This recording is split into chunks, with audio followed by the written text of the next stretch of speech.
Well, good morning, folks. Or I don't know if it's time stamped, whatever it is. I hope everybody's having a great day as you're watching this. But I'm Chad Duplantis from Dennis in the Know, and it's an honor to be here with you. We are recording an episode today because I made a friend almost a year ago now, and we've played hell trying to get together and find a time that we could record this episode. And so, without further ado, I want to introduce you to somebody who's kind of becoming a big name in dentistry, although he's not a dentist, last I checked. So let me first introduce our guest. Our guest is Bob Kulhan, and I probably didn't say that correctly, but I'm going to let him correct me when he comes on. Bob is a professor at the Duke University Fuqua School of Business and an elite improv comedian. And honestly, the improv comedian thing is like, okay, I got to get to know this guy. He's the founder and CEO of Business Improv, which is a 25-year-old consultancy linking improvisation to business through behavioral sciences. His focus is on people skills and the human connection. He works with a broad range of businesses from pharma to aerospace. Obviously, let's throw dentistry in there as well. He works with universities, organizations, government institutions, and so on and so forth. He's worked extensively with entrepreneurs and solopreneurs, as well as many small and medium-sized businesses. He is the best-selling author of Getting to Yes and The Art of Business Improv. So without further ado, let me bring Bob up here and let's have a spirited conversation. Bob, it's good to see you, buddy. Chad, it's good to see you as well. Yeah, and you're right. It's been at least a year. Yeah. Yeah, I think it was October of last year. So I'll tell you, for those of you watching, how this all started. Bob and I were both speaking at the ADA, and I was in one room and Bob was in another room. We happened to be next to one another, and I was doing a hands-on workshop, and he said they were very loud. However, the soundproofing in the ADA was very, very good, I guess, because it didn't bother us at all. But most people that you meet at speaking conventions don't really care how loud they are. And Bob came out and apologized to me for being so loud. And I was like, hey, dude, it's all good. And then like, what are you speaking on? And he says improv. And I'm like, okay, I got to learn a little bit more about this. So how did dentistry find you, Bob? Well, SmileCon Okay. reached out to me several years ago. First, because they needed a little bit of a strategy session as they were thinking about, forming SmileCon and exiting what at that time was the heavier periods of the pandemic.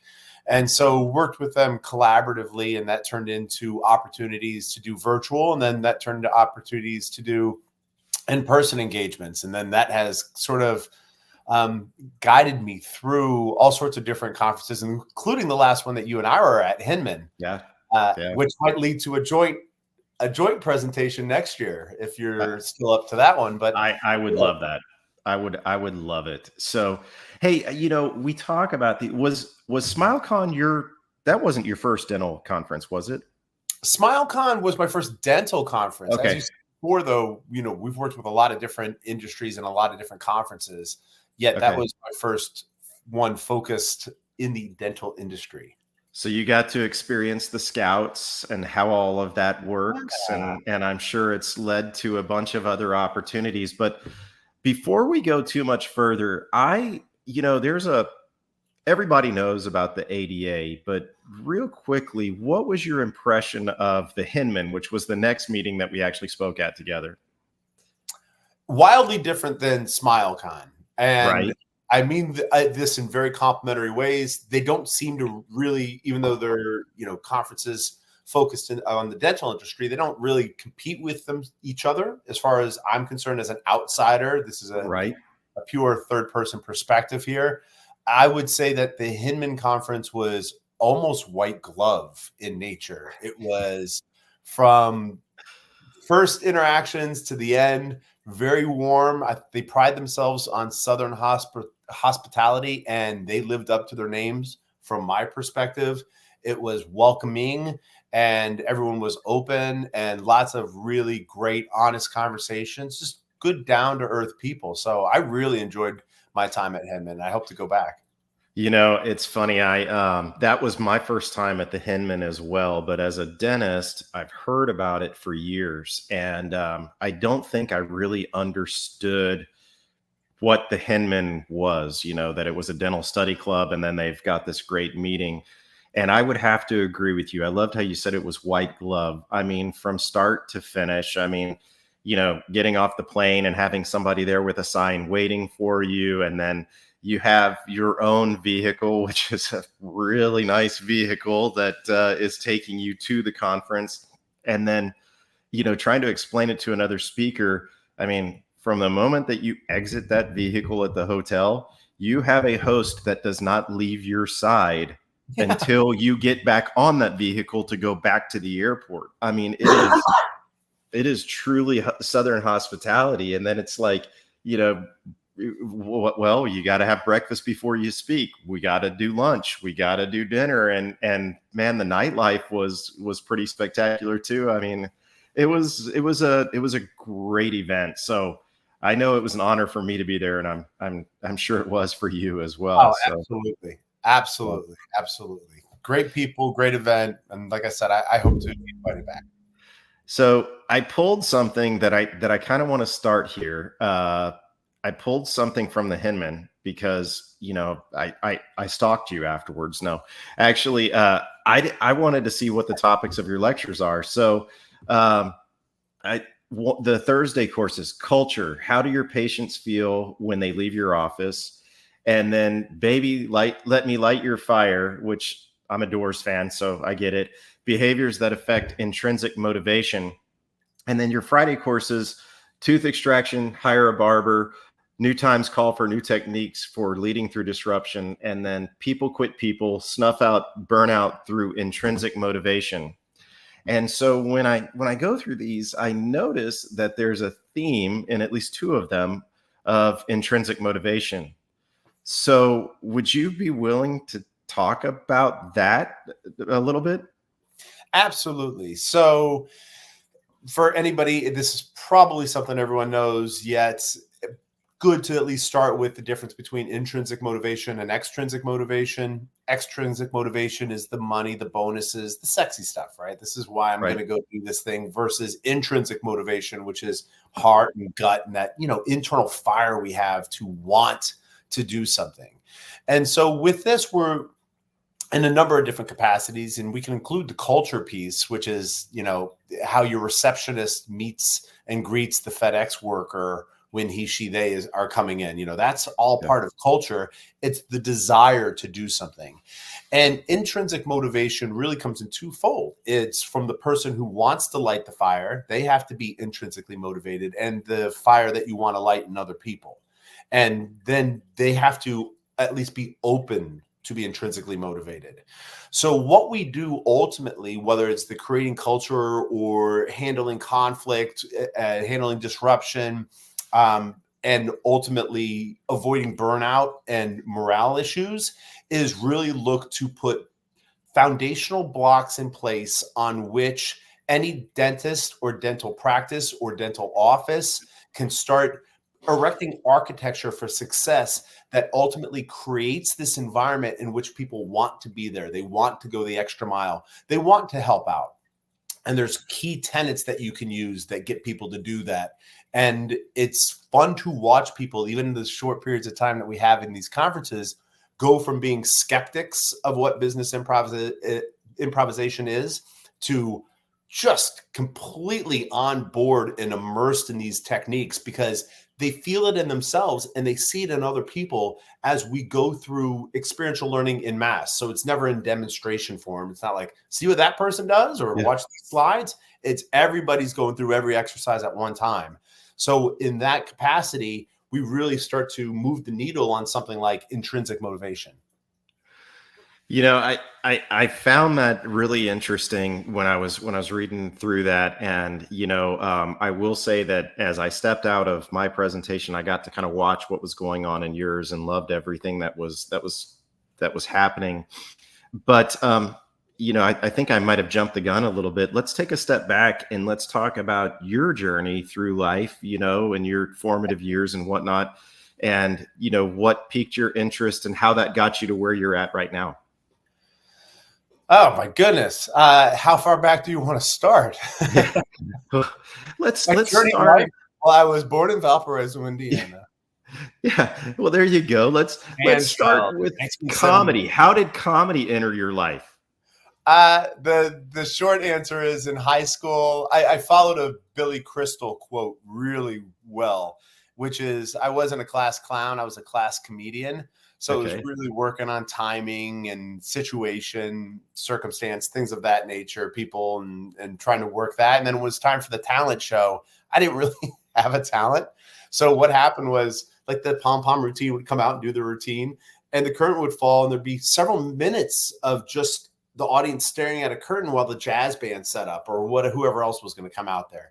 And so by my sophomore year, I was like, can I take that dead time in between the real acts? And they're like, what are you going to do? I'm like, I don't know. I was just going to go out there and try to make people laugh. And this is in downstate Illinois, a town called Okay. Effingham, Illinois. And they reluctantly like, you can have a couple of spots. And so I grabbed a buddy of mine, Andy Cutright, and we jumped up on stage and came up with some loose premises and then just did whatever we could to make people laugh. And that then moved into my junior year, they were like, that worked well. Do you want some more spots? And we're like, yeah. And by the time I was a senior, we were pretty much hosting it without being called hosts. And when I left high school in 1990, I read an article when I was at Illinois State University of local girl doing good at the Second City. And I was like, what is the Second City? And I'm like, as I'm reading, I'm like, that's what I did. That's exactly what I did. I didn't know this is a thing. People do this thing. It's called improv. And I was like, just blowing my mind as a 19-year-old. So moved up to Chicago and started studying under the person who would be my mentor, who just by coincidence created the Second City Training Center, a brilliant man named Martin DeMont. And that was 1991 and have been doing it since.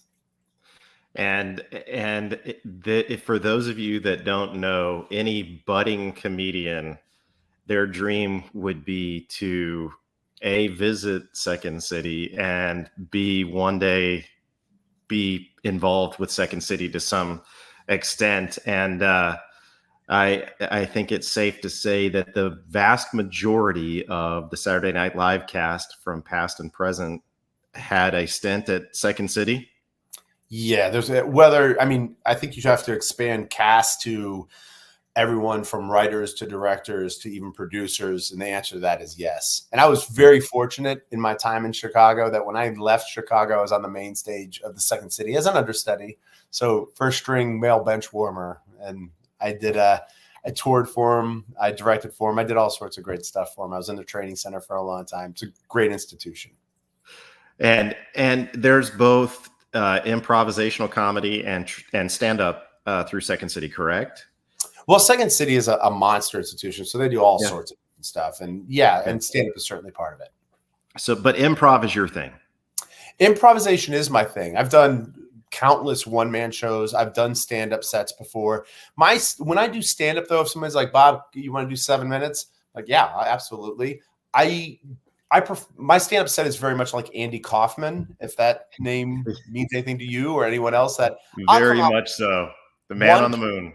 I will hold one character for 7 minutes, and I will just then let my improvisation training take hold and let the comedy come from just holding that character. And very often I'll get a character from the audience. And so you'll just watch this character take place and get formed in real time. And then it's off to the races. And then you get the little light in the back that says, you're at time. And like, okay. And then you find a way to put a button on it. And sometimes that button's a nice clean button that you could do like a first line of the stand up and the last line. And it feels like this really cool, organic piece. And other times it's like, hey, thanks for the time. I gotta go. There's no out. That was my out. So this is my time.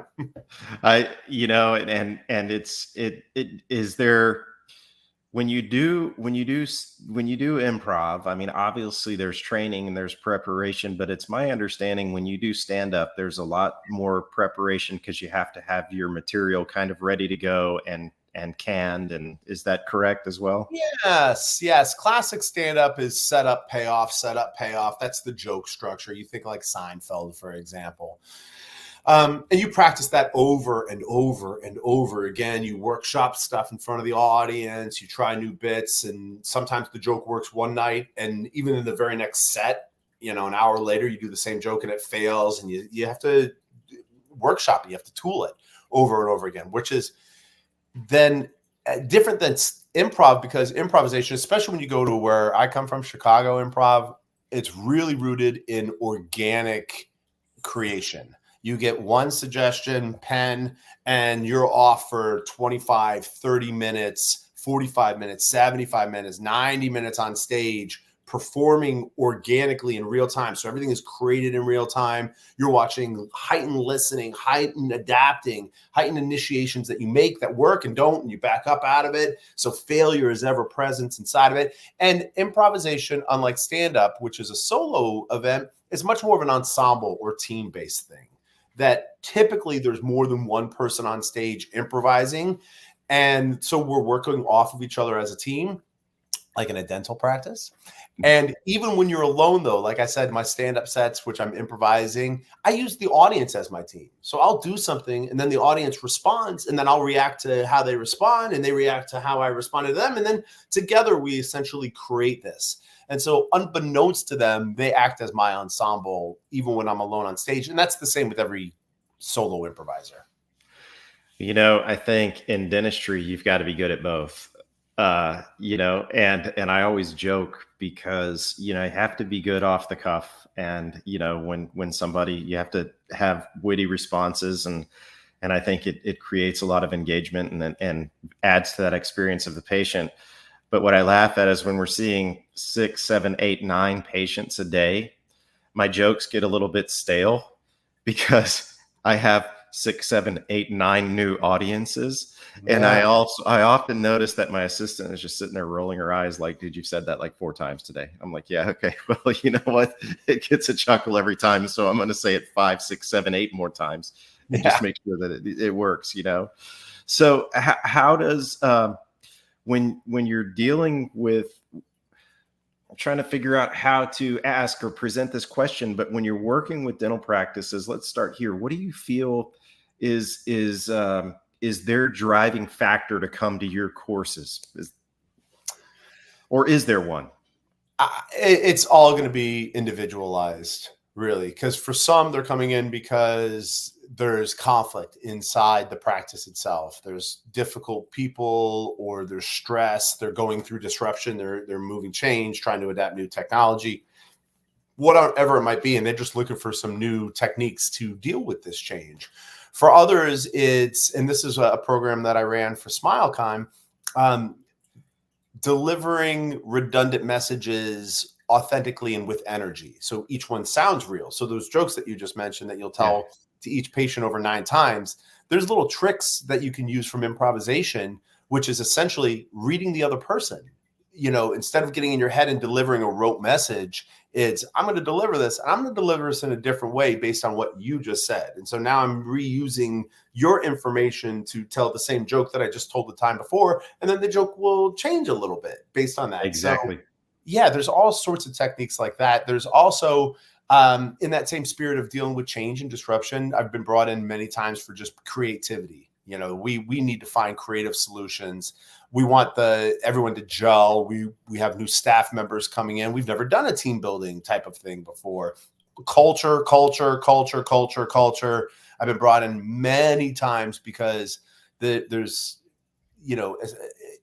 different cultures for those who have multiple practices in different practices, and you want to have one unifying message so that if one person goes to one practice and they have to go to another practice for an emergency sake, it's not going to feel like going to 2 separate practices. So there's continuity in between them, and each one that has that serving type of focus of making everyone feel welcome and valued as patients, as well as valued as practitioners and dental hygienists and staff personnel. And the list will go on, actually. No, I mean, I get it. And you bring up something, and it's something that I experienced recently as a patient, and I wish more offices could hear this, because a lot of specialists, not necessarily general dentists do as well, but a lot of specialists have multiple locations. And as a patient, I took my daughter into a location, and was greeted just very oddly. Just it just wasn't like an atmosphere that I was like, okay, this is really weird. We went back to the office, we talked about it, and it was like, hey, this is different. And this is a medical practitioner that I'm speaking of, not a dental practitioner. Well, then she had to go back, so we take her to another practice, and completely different experience. And you get to a point where you're like, okay, if I have to go here again, I want her to go to that office and not the first office that we went to. We saw the same doctor, had the same experience with the doctor, but the staff, it was a completely different culture and two different practices. So, my thought process is that you need to take all of those team members, and you all need to go to Bob's course and all figure out how you can work on the same page, so there's not that different feeling every time you walk in. Yeah, well, I mean, I would love for you to take my course, Yeah. without question. So thank you for that. At the same time, though, it's something that I think a lot of uh, leaders don't consider, and that's brand continuity ultimately. So I think it's good at this point, Chad, to underscore that the way that for a quarter century, I've been linking improvisation to personal and professional development, leadership development, culture, is through the behavioral sciences. And it all started actually with behavioral economics. So back in 1999, and I had the opportunity to sit down and have 3 separate meals with the Nobel Prize winner, Danny Kahneman, who just passed away a few months ago. It's all about how people spend, and people don't spend money rationally. We spend money irrationally. So to your point, if you went to that first practice where you didn't have a great experience with the receptionist, and that was the first time you went to that doctor, and you walked out of there, what's the probability that you'd want to go back to that dentist rather, or that doctor, because you had such a rough experience with the receptionist who greeted you? It all blends into each other, right? And you're fortunate enough that you have a second practice that you've gone to before. You're like, I'll go to practice B as opposed to practice A. Some people are going to say, this is too much work for me. I don't want to choose between the two. And practice A is closer to me. So I think it's time I find a new dentist, doctor practice. So I'm writing notes as we're speaking. So I wanted to tell you, I wrote down behavioral economics. So that intrigues me. So I'm sure there's some literature on this that I can find. Do you do a lot of or speak to personality profiling? I've worked with a lot of different assessments and worked with people who do personality profiling. And as an improviser, you go through the trenches watching scenes, you become a coach, you become a teacher. So you watch people perform over and over again, and people watching, as the common park bench type of thing to do, hobby, I suppose, if you will, actually becomes a bit of a passion for a lot of us. Is like, you can really read people very quickly and understand who they are. It does not take much to understand core behavior versus intuitive behavior. Well, I mean, those really link together, but just reactionary behavior, you can see a lot of who people are very, very quickly. So though I have no formal training, I'd be happy to go, dance with anybody who does. This is probably why you and I get along so well, because I think what you're saying is exactly what I'm thinking. I think a lot of it is the way you were raised, kind of the things that you enjoyed doing growing up. And dude, I could people watch all day long. And I could pretty much tell you their next move. I mean, there are places in this world, the airport being probably the best, Disney World being a close second. The Renaissance Festival, if you ever been to one of those are great. But you sit there and you people watch all day long, and you can almost judge their next move. And so if we talk, and this may sound kind of dumb, but if we talk personality types, A, B, C, D, I can point out a type A immediately.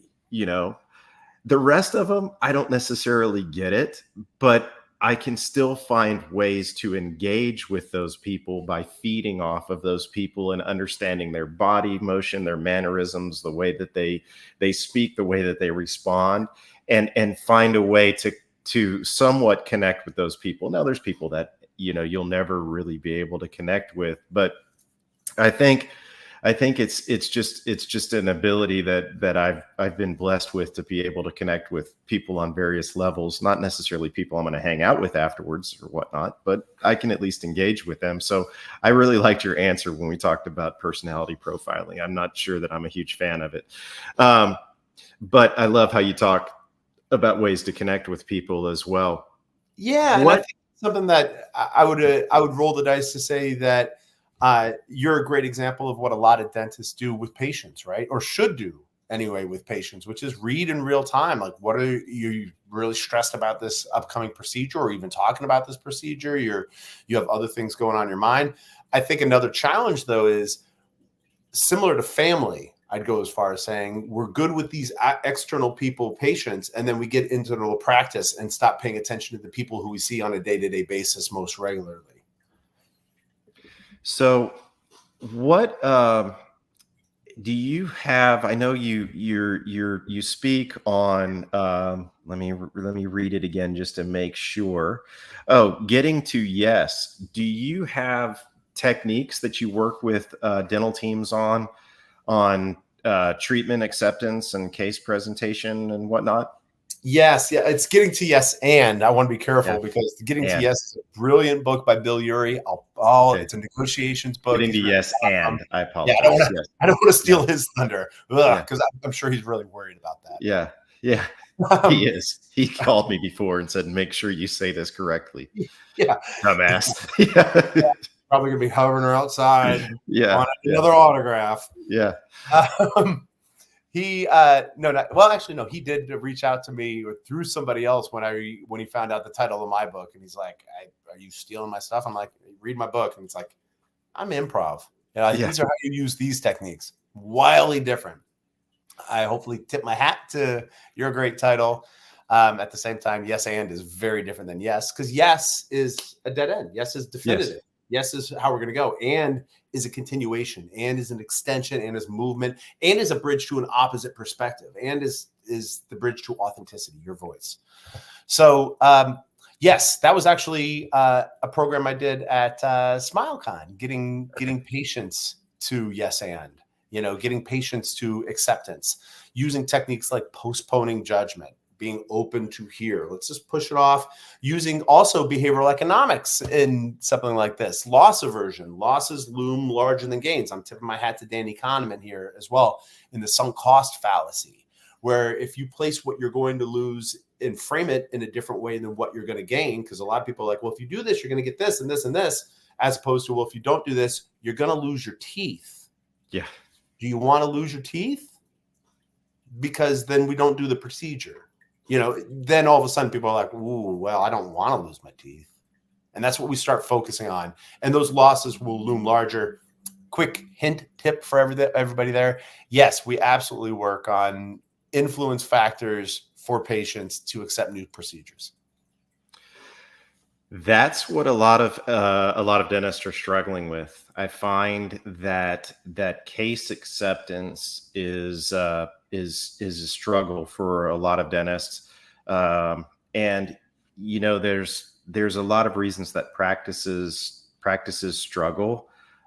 Fortunately, in our practice, case acceptance is very high. Thankfully, we're blessed. But I've been doing this for a long time, and a lot of our patients are referrals by word of mouth, and so they come into our practice with almost a sense of value and trust. But I'm also assuming that one of the big things that you connect with people on is communication, and I think that's an invaluable, that's something that we all need, and it's harder for others to learn. Would you agree with that? Absolutely. What we focus on in all of our programs in business improv, it's a core thread. You'll even see this on the website: people skills and human connection. So if you back up a little bit and think about improvisation without knowing how familiar your audience is, and I know you have a greater degree of familiarity, both from personal levels on your own individual side, as well as your son's endeavors. Improvisation is a communication and collaboration based art form. That's it. At its core, communication, collaboration. Outcome is creativity. Outcome are these great shows. Outcome is dealing with change, the unknown, all sorts of stuff. It's communication and collaboration, which means that it's all about people skills. So what we teach is how to connect with people on his, her, their level on an individual basis, and how the group can connect as well. So now going back to the behavioral science side of who I am, this all started in 1999 when I started studying how people make decisions in real time on an individual basis, how we make decisions on an individual basis inside of a group, whether the group is 2 people or 20 people, and then how the group makes decisions. Once again, 2 to 20, it doesn't matter the size of the group. And all of this, the reduction is how we connect with each other, how we listen to each other, how we're open to each other, how we hear each other, how we don't try to shove our thoughts down somebody else's throat, push our agenda on other people, how we build joint problem solving solutions with each other, which means it's communication, communication, communication on a very collaborative level, that it's better if we work together, if we're all building in to a greater purpose than if I just lead the path and say, everybody follow me, because if I'm not looking around and seeing who's following me, there's a fair chance I might be leading myself. I love that. Look around to see who's following you, because if not, there's a fair chance that you're leading yourself. That was improvised right there for you. So yeah, but that's a belongs to DINKs. Very, very valuable lesson. One of the things that I find is, even though I stated it wrong first, this is my little tidbit for dental practices. I love this getting to yes and the reason that I love it is because I speak a lot on the patient life cycle in the practice, and so we have the capture, the communication, we have the diagnosis, we have the treatment, and then we have the recall. And so if you just get to yes, unfortunately, it stops right there. But if you get to yes, and it carries on, which the most important piece of the link that I always speak to is retention.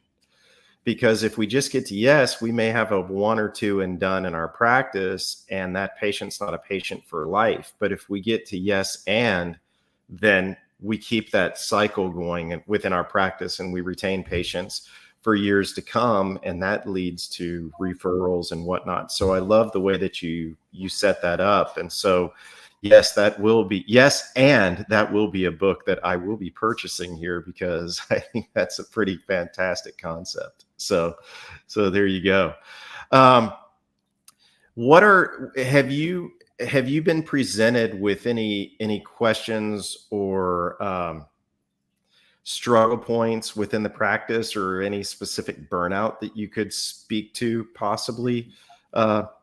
Briefly, of course, I don't want you to keep you all day, but I know that's an open-ended question. But have there been anything that's come up to you before, during, or after a presentation that you're like, oh man? I think a common one that I've heard, and I'm going back actually to Hinman, and I sat after a program, after one of our sessions, for another half an hour working with 2 fine individuals who took it, because they were dealing with a no person or a no but person in the practice, that no matter what they do, everything is, either met with a flat no, the definitive no, or yeah, but, and this person's just not open to hearing what anybody else has to say. So how do you get somebody else?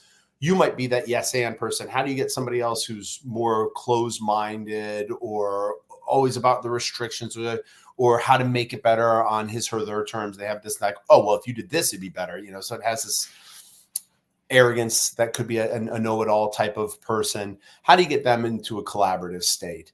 And it's all the same types of techniques that we're talking about here. And for, just a free first step for everybody, what I'll tell everyone consistently when you're talking about managing up or managing someone else's behavior is manage your own behavior first. Make sure that you are on point. Make sure that you're not triggered emotionally by what somebody else is saying. You have hot button issues that end up pushing you into a different space, or because they've done something, you start shutting off. Make sure that your energy, your attitude, and your framing of language specifically is yes and is on point. And then start working to create a collaborative solution to this problem. And by that, it might mean that you're working with others who are on the same level of you, of like, let's create a base here that at least we have our safe zone inside the practice. And it could be that you grab somebody and say, Bob, I need to have a difficult conversation with you. And this is difficult because it's hard for me to articulate and you might not hear it. And we have to work together. And I want to work together without friction. So let's start building this process together. And it's all the same techniques that we continue to put that you'll find in the book. And it's rooted in connection to people and those skills related to how we connect with each other. So I think I have a new title for you for your next presentation. All right. Get in beyond the no but and to the yes and. All right, I'm writing it down right now. Because I think every dentist or every dental team member knows who the no but is in the practice. And they also know who the yes and is in the practice. So let me ask you. I'm sorry for interrupting you. Just inspired another behavioral science part of this one. This one going over to Wharton and the School of Positive Psychology and Happiness. We focus more on the no but person typically than we do on the yes and person. And so we're like, oh, we have to change that person. We have to do this. We have to be sensitive. We have to be really sensitive around that person as opposed to this other person who's easygoing and happy and fun to work with. And the argument could be thrown out there that if not 50-50, maybe we focus a little bit more on the people who are making the practice better and work to, through culture, start shifting behavior of other people. I have it's funny that you say that because I think we all experience that. I have a new office manager and she was asking how to handle a conflict in the office. And I said, all right. I said, so here's the deal. I said, get them all together and have a meeting and just let them vent. Just let them go. And I said, and listen, and take notes. Every negative turn into a positive at the end of that meeting. I said, and then just kind of gather all of the thoughts, let them vent, and then just cut them off at the end and just say, and just be thinking the whole time how you're going to turn each negative into a positive. And she's like, oh, I like this idea. And I was like, I go, if everybody's got a little bit of a gripe, maybe sometimes they just need to be heard, let them be heard. Yeah. And then just try to make it positive and say, this is what we're going to do going forward. And, sometimes there's not an immediate answer, but just take a pause and say, all right, we're going to reconvene and we're going to figure out exactly how we're going to make this positive going forward. And so that's kind of how we've handled conflict, and it seems to work pretty well in our practice, but sometimes it's good just to let them vent a little bit, You're hitting such an important part of what people need to remember, which is it's a basic human desire to be understood. Yes. It's basic human desire to be understood. And so whether it's venting or taking time on a one-on-one conversation to have that difficult discussion, it's making sure that you're hearing them when they're talking to you. It's taking those notes. It's listening to understand, not listening to get your point out. And in doing so, it relieves a lot of tension. It relieves a lot of stress that you care enough about what I have to say, especially when I'm bitching or whatever it might be, to actually put a plan in place to take some of these pain points away and level out the surface a little bit more. And in doing so, let's circle back around to intrinsic motivation.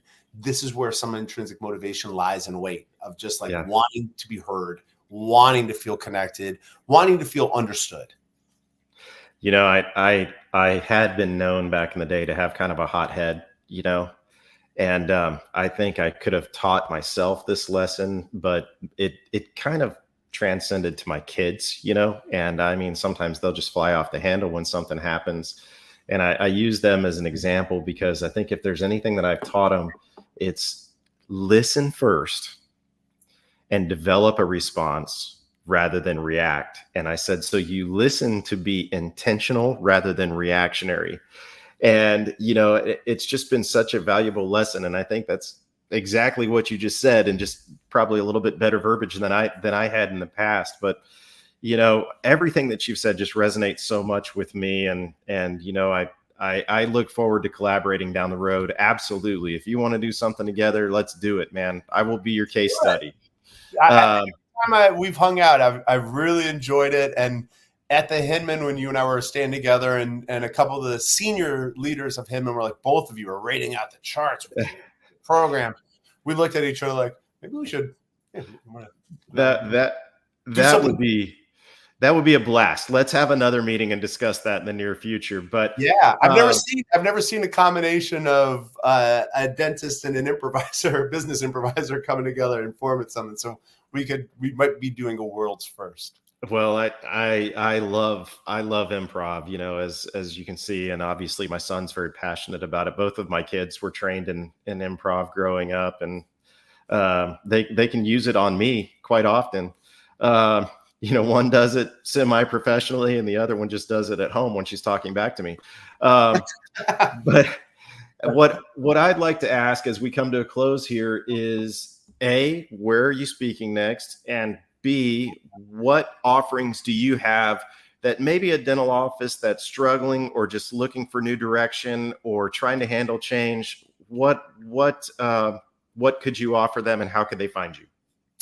Well, where I'm speaking next is in a variety of places. I'll be at the DoD next week. I'll be at the University of Miami next week as well, 2 separate gigs, and that will just continue in that way. I hope to be back with the ADA soon. I hope to be back with Hinman next year. Yeah, anyone out there is listening, come on. Yeah. Hey, Hinman. Yeah, Chad and I are going to put something together. We're coming back. Let's work together on this. Yeah. You mentioned my book, Getting to Yes and the Art of Business Improv. That is prescriptive by nature. It's a Stanford University Press book. And the reason I reference the publisher is because it's not a fluff piece. It's not an opinion piece. It's baked in the behavioral sciences. It's baked in research. It's baked in the how. This is actually how you put this in place. We have an asynchronous program as well, called Improvisational Communication, which you could find on Teachable, and we'll be glad to provide any links. And as part of the Dinky discount, we're going to offer 20% on any virtual programs, as we've been teaching virtually since 2017. So that was always part of our strategy. So way before the pandemic, if you want virtual programs, synchronous rather, live in person like this, we have that asynchronous one, which is on Teachable, Improvisational Communication, in the book. So we'll offer 20% Dinky discounts on any live. Awesome. Well, we'll get that information from you and we'll pass it along to our group and make sure that it's on the podcast and the YouTube as well. But, as we close, I'm just going to say thank you for being here. It's always a treat to see you, my friend, but this was just fun that we actually finally got together and record this. So miracles do happen. But beyond that, for any dental practice that's struggling, has maybe that no but person, or is trying to get to yes and, or is working on retaining patients in the practice, looking for a little bit better culture in the practice, turn to Bob and his team at Business Improv, and we'll have multiple resources for you to be able to do so. So thank you again, Bob, for being here. And with that, that's another episode of DINKs recorded, not live. Thanks everybody.